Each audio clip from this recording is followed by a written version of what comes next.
Welcome to V6 spotlight. ఒకటి కొంటే ఒకటి ఫ్రీ. ఇద్దరిని చేర్పించండి, ఒక్కరిని ఫ్రీగా జాయిన్ చేసుకుంటాం. ఇదేదో హోమ్ ట్యూషన్స్ మార్కెటింగ్ లా ఉంది కదా? కాదు, ఇంజనీరింగ్ కాలేజీల దుస్థితి ఇది. స్టూడెంట్స్ లేక యాజమాన్యాలు ఈగలు తోలుకుంటున్నాయి.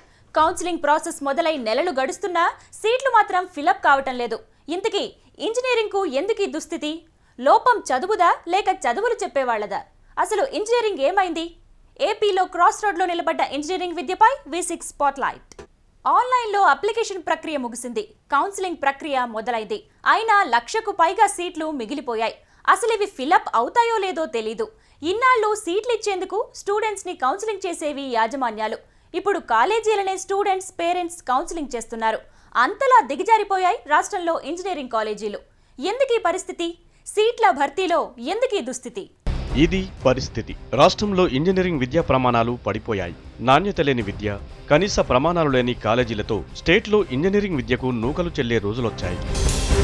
ఒకప్పుడు స్టేట్లో ఇంజనీరింగ్ ఉన్న క్రేజ్ అంతా ఇంతా కాదు. బీటెక్ చేస్తే జాబ్ గ్యారంటీ. విదేశాల్లో సైతం ఏపీ స్టూడెంట్స్కు రెడ్ కార్పెట్ పరిచేవి. అంతలా నాణ్యమైన విద్య అందేది.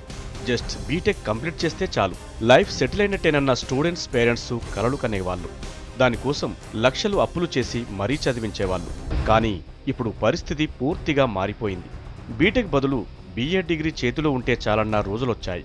ఇంజనీరింగ్ పట్టా కన్నా మాస్టర్ డిగ్రీ మేలన్న నిర్ణయానికొచ్చారంతా. అంతలా మారిపోయింది పరిస్థితి. ఎంసెట్ కోసం లక్షల్లో కాంపిటీషన్ ఉండేది, వేలల్లో సీట్లుండేవి. కానీ ఇప్పుడు ఆ గ్యాప్ బాగా తగ్గిపోయింది. కాలేజీలు ఎక్కువయ్యాయి. కాంపిటీషన్ తగ్గకపోయినా సీట్లు, కాలేజీల ఎంపికలో పోటీ పెరిగింది. దాంతో టాప్ మోస్ట్ కాలేజీల్లో తప్ప అంతంత మాత్రం కాలేజీల్లో చేరేందుకు వెనకడుగు వేస్తున్నారు స్టూడెంట్స్. రాష్ట్రంలో వెనకబడినటువంటి కొన్ని ఇంజనీరింగ్ కాలేజీల యాజమాన్యాలు ఇంటర్మీడియట్ విద్యార్థుల చుట్టూ తిరగడానికి ప్రయత్నం చేస్తున్నారు.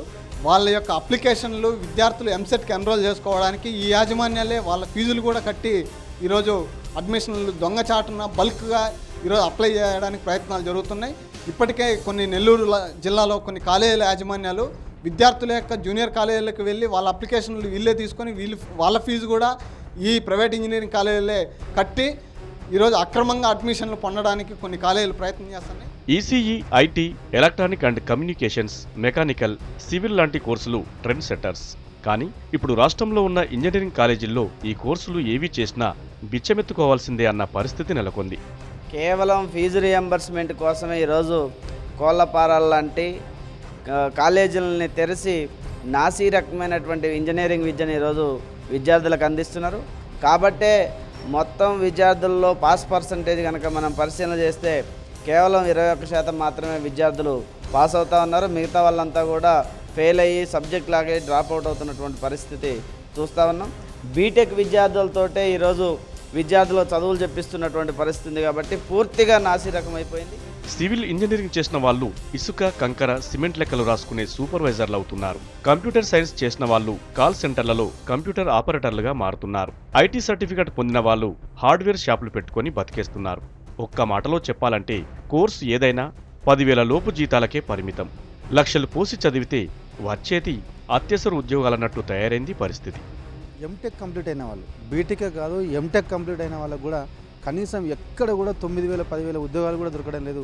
ఎంటెక్ చేసిన వానికంటే మార్కెట్లో పాన్ డబ్బా నడుపుకునేటోడో లేకపోతే టీ దుకాణం నడుపుకుంటాడో సంతోషంగా ఉన్నాడు తప్ప ఎంటెక్ చేసిన వాళ్ళు ఎవరు కూడా సంతోషంగా లేరు. ఇంజనీరింగ్ పూర్తయిన వాళ్ళు మార్కెట్లో ఇవాళ అన్నమూరి రామచంద్ర అని చెప్పి పొట్టబట్టుకొని తిరిగే దయనీయమైన పరిస్థితి ఉంది. దీనికి ప్రధాన కారణం ప్రభుత్వాలకు ఇంజనీరింగ్ విద్య మీద ఒక శాస్త్రీయ దృక్పథం లోపించడం. రాష్ట్రంలో పుట్టగొడుగుల్లా పుట్టుకొచ్చిన ఇంజనీరింగ్ కాలేజీలు లక్షల్లో బీటెక్ బాబులను పుట్టించింది. ఓ 10% స్టూడెంట్స్ తప్ప 90% మంది ఉద్యోగాలు లేక బలాదూరుగా తిరుగుతున్నారు. ఫీజు రియంబర్స్మెంట్ ఆశతో కోర్సు చేసి సర్టిఫికెట్ చేతిలో పట్టుకున్న వాళ్ళు సైతం ఎంప్లాయ్మెంట్ లేక పస్తులుంటున్నారు. లక్షల్లో అప్పులు చేసి ఉద్యోగాలు రాక ఫ్యూచర్ ఏంటో అర్థం కాక దిక్కులు చూస్తున్నారు.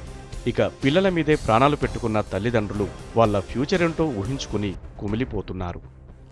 గతంలో మన పిల్లవాడు ఎవరైనా డాక్టర్ కావాలి, ఇంజనీర్ కావాలనేటటువంటి ఒక ప్రాథమికమైనటువంటి ఆశయం మనకు కనిపించేది. ఎవరైనా నాన్ ఇంజనీరింగ్ సబ్జెక్టులో చేరితే కూడా ఒక ఆత్మన్యూన్యతా భావంతో ఇగో నేను ఇంజనీరింగ్ చేయలేకపోయినా అనేటటువంటి ఒక భావన కొనసాగుతుండే. కానీ ఈరోజు ఉన్నటువంటి పరిస్థితుల్లో చూస్తే రాష్ట్రంలో ఈ ఇంజనీరింగ్ విద్య అనేటటువంటిది పూర్తిగా భ్రష్టు పట్టిపోయినటువంటి పరిస్థితి కనిపిస్తూ ఉంది. విద్యార్థులు తల్లిదండ్రులు కూడా ఎక్కువ ఇంజనీరింగ్ విద్యకు మొగ్గు చూపనటువంటి పరిస్థితి ఒకటి రాష్ట్రంలో నిర్మాణమైంది. ఖచ్చితంగా దీన్ని మనము పాజిటివ్గా భావించాలని చెప్పేసి నేను భావిస్తాను. ఈ పరిస్థితులన్నీ ఇప్పటి స్టూడెంట్స్తో పాటు తల్లిదండ్రులను పునరాలోచనలో పడేస్తున్నాయి. ఇంజనీరింగ్ చేస్తే చాలు జాబ్ వస్తుంది అనుకున్న రోజులు పోయి దాని గురించి ఆలోచిస్తే చాలు జబ్బులొస్తాయన్న స్థితికి చేరారు. అందుకే మంచి కాలేజీల్లో సీట్లొస్తే తప్ప చేరట్లేదు, రిస్క్ అస్సలు తీసుకోవట్లేదు. అందుకే 1,00,000కు పైగా సీట్లు మిగిలిపోయాయి. వేలల్లో స్టూడెంట్స్ పక్క రాష్ట్రాలకు వలస వెళ్లారు. ఇది రాష్ట్రంలో పరిస్థితి. ఇంజనీరింగ్ ఒకప్పుడు కలల కోర్సు, ఇప్పుడు కంపరమెత్తిస్తోంది. దాని పేరు వింటే స్టూడెంట్స్కు పేరెంట్స్కు ఒళ్ళు జలతరిస్తోంది. 2,00,000 మందికి పైగా క్వాలిఫై అయితే 1,00,000కు పైగా సీట్లు మిగిలిపోయాయి. ఇది ఇంజనీరింగ్ కున్న క్రేజ్. అసలు ఫాల్ట్ స్టడీదా లేక చదువులు చెప్పేవాళ్లదా? అదీ కాకపోతే ఇష్టానుసారంగా అనుమతులిచ్చేసిన ప్రభుత్వానిదా? ఎవరిది లోపం, ఎవరికి శాపం? ఒకప్పుడు ఎంసెట్ నోటిఫికేషన్ విడుదలైతే చాలు స్టూడెంట్స్ పేరెంట్స్ అలర్ట్ అయ్యేవాళ్ళు. ఇన్స్టిట్యూషన్స్కు చేతి నిండా పని ఉండేది. సీటే లక్ష్యంగా పిల్లలు కష్టపడేవాళ్ళు. ఎంతైనా ఖర్చు పెట్టేందుకు పేరెంట్స్ రెడీ అయ్యేవాళ్ళు. రిస్క్ తీసుకుని మరీ చదివించేవాళ్ళు. ఇదంతా 2008కి ముందు. సిబిఐటి కానీ వాసవి కానీ మల్లారెడ్డి కాలేజీ మంచి కాలేజీలు జాయిన్ చేద్దాం అనుకున్నాం ఇంతవరకు. కాకపోతే ఈ ర్యాంకుల పరిస్థితి నిన్న వచ్చిన పేపర్లో వచ్చింది. ఒక్కొక్క కాలేజీకి ఒక్కొక్క రకంగా ఫీజు ఉంటుంది. 1,05,000 1,07,000 దట్టు వితౌట్ హాస్టల్ ఫెసిలిటీస్ అనేసరికి మా వల్ల కాదని మేము విరమించుకుంటున్నాము. మా అమ్మాయి కూడా ఎంతో ఆశపడింది, వచ్చింది. ఇప్పుడు విద్యను వ్యాపారంగా మార్చేసింది గవర్నమెంట్ కూడాను. ఇలాంటి పరిస్థితుల్లో మేము డ్రాప్ అయిపోయి విద్యను దూరం చేసుకుని బీఎస్సీ కానీ లేకపోతే బీకామ్లో జాయిన్ చేద్దాం అనుకుంటున్నాం. కానీ ఇప్పుడు పరిస్థితి మారింది. ఈజీగా వచ్చే బ్యాచిలర్ డిగ్రీకి ఇంజనీరింగ్ సర్టిఫికేట్కి తేడా లేదు. కాకపోతే ఖర్చులో తేడా ఉంటుందంతే. ఉపాధి ఉద్యోగ అవకాశాలు రెండింటికీ సమానం. ఆ మాత్రం దానికి లక్షలు పోసి చదువుడేందుకు? ఇది లాజిక్. ఈ లాజిక్నే చాలా మంది ఫాలో అవుతున్నారు. అందుకే సీట్లు ఫుల్ అవ్వక యాజమాన్యాలు వెనక్కి తిరిగి చూసుకుంటున్నాయి. నిర్వహణ ఖర్చులను ఊహించుకుని కుమిలిపోతున్నాయి. రాష్ట్రంలో దాదాపు 700 కాలేజీలున్నాయి. కన్వీనర్ కోటాలో 2,34,488 సీట్లున్నాయి. ఇప్పటిదాకా 1,26,390 సీట్లు భర్తీ అయ్యాయి. మరో 1,08,098 సీట్లు మిగిలిపోయాయి. ఫస్ట్ కౌన్సిలింగ్ లో పరిస్థితి ఇది. సెకండ్ కౌన్సిలింగ్ 24 నుంచి 27 వరకు జరుగుతుంది. అప్పుడెన్ని సీట్లు భర్తీ అవుతాయో అర్థం కాని పరిస్థితి. రాష్ట్రంలో ఇంజనీరింగ్ కళాశాలలకు సంబంధించి ఏమాత్రం కూడా క్వాలిటీ లేనటువంటి పరిస్థితి ఒకటి కనిపిస్తూ ఉంది. ఏ కళాశాలలో చూసినా అనేక రకాలైనటువంటి కళాశాలలు ఈ రాష్ట్రంలో వచ్చినప్పటికీ కూడా వాటికి కూడా సరి అయినటువంటి ఫెసిలిటీస్ కానీ ఇన్ఫ్రాస్ట్రక్చర్ ఫెసిలిటీస్ కానీ అదేవిధంగా సిబ్బంది కానీ ఎక్కడ కూడా లేనటువంటి పరిస్థితి. దాదాపు ఈ రాష్ట్రంలో 700 ఇంజనీరింగ్ కళాశాలలు ఉంటే దాదాపు 200-250 కాలేజీలు ఈ సంవత్సరం మూతపడేటటువంటి పరిస్థితి కనిపిస్తూ ఉంది. ఫస్ట్ కౌన్సిలింగ్ లో ECE, computer science, triple E, civil engineering సీట్లు భారీగా భర్తీ అయ్యాయి. 30 యూనివర్సిటీ పరిధిలోని 92 కాలేజీల్లో అన్ని సీట్లు భర్తీ అయ్యాయి. మిగిలిన 600 కాలేజీల్లో అడ్మిషన్లు అంతంత మాత్రమే. 13 కాలేజీల్లో ఒక్క సీటు కూడా ఫిల్ అవ్వలేదు. 100 సీట్లలోపు భర్తీ అయిన కాలేజీలు 256 మాత్రమే. ఈ లెక్కలు చాలు ఇంజనీరింగ్ విద్యకు రాష్ట్రంలో ఎంత క్రేజ్ ఉందో చెప్పడానికి. సీట్ల భర్తీ కాక ఫ్యాకల్టీ జీతాలు, నిర్వహణ ఖర్చులకు డబ్బులు ఎలా అన్న ఆందోళనలో సుమారు 300 కాలేజీ యాజమాన్యాలున్నాయి. ఇంజనీరింగ్ కాలేజీల నిర్వహణకు నెలకు కనీసం 15 లక్షలు ఖర్చవుతుందని ఓ అంచనా. అడ్మిషన్స్ జరగకుండా ఆ డబ్బు ఎక్కడి నుంచి తేవాలో తెలియక తలలు పట్టుకుంటున్నారు.